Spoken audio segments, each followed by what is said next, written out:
Hello, and welcome to the Appeal Democrats ongoing series speaking with candidates in the November 2012 election for local races about the issues in those races. Today we're here with Rick Walsh, who is running for the Yuba City Council. Hello, Mr. Walsh. How are you? Good, Ben. How are you? Good. Let's talk a little bit about, as a lot of local governments are experiencing right now, the budgets are very tight. In some cases, they're shrinking. As a member of the City Council, what services or other functions of city government would you look at having to make adjustments given that budgets these days seem to be shrinking? Sure. There's a lot of areas in our budget we could look at.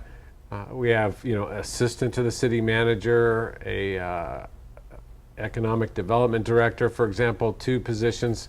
Not sure how effective they are. Right now we've cut the police department and the fire department both, and I don't think that's where we want to balance our budget. I think it's just a close look at every item of the budget.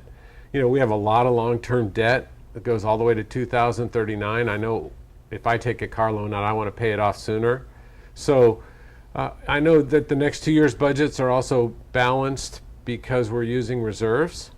I don't think that's a good idea. I don't think we should use our budget and base it on hope that things get better. I think that it is what it is, and we should be within that budget. Our government should always just spend what it has, not more than that. And on the other side of things, obviously, as you mentioned, there's the hope that at some point things do get better. What do you think the City Council can do in terms of economic development or helping economic development to start bringing things back? I'm not sure how much effect the city government can have on those things. Even at the state level, we're struggling bringing jobs. One of the things we can do is make our community someplace people want to live, a safe place with those types of services so that our home values go up, so that people want to live here. If you bring people here because of our home prices are down, and we have some nice services and a great place to live, the quality of life is good, it brings more growth. And in terms of some of those services, one that a lot of people have been noticing lately is the ongoing discussion about the animal shelter. Obviously, there seems like some impasse right now between some of the players in that. What do you kind of see as the solution there? If we could step out of the whole mess and start over, I would take that $6 million and outsource the whole thing, and we could pay for it probably for 10 years. When you're spending $50 a square foot just for the drawings for the building before you even start building, and then another $5.5 million to build it, we're talking $600 a square foot. It's crazy. Even prevailing wage doesn't make it cost that much. The interaction between the players, between the county and the city, and then the monkey wrench that was just thrown in there by the city manager.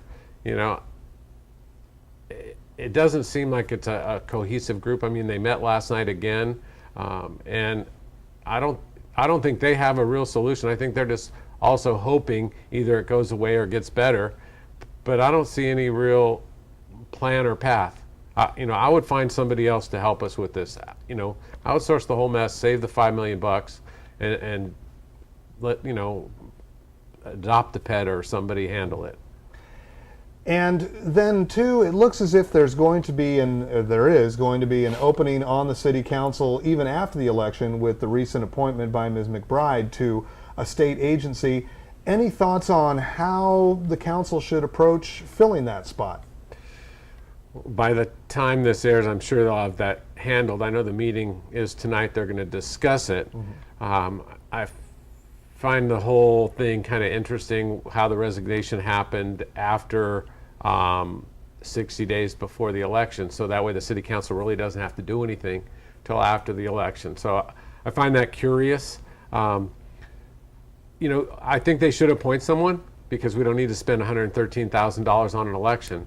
Who that should be, I have my thoughts, but I don't think recycling old politicians that want to be off the council or that were voted off the council is the solution.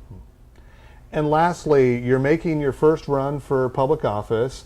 Kind of sell us a little bit. Why should voters say you're the guy we want on the city council?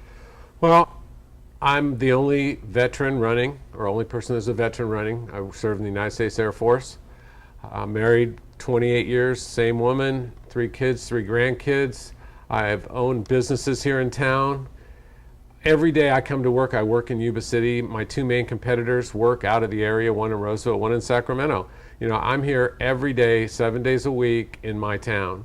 So, you know, I think that I have a real feel for it. I'm a real estate agent, a broker.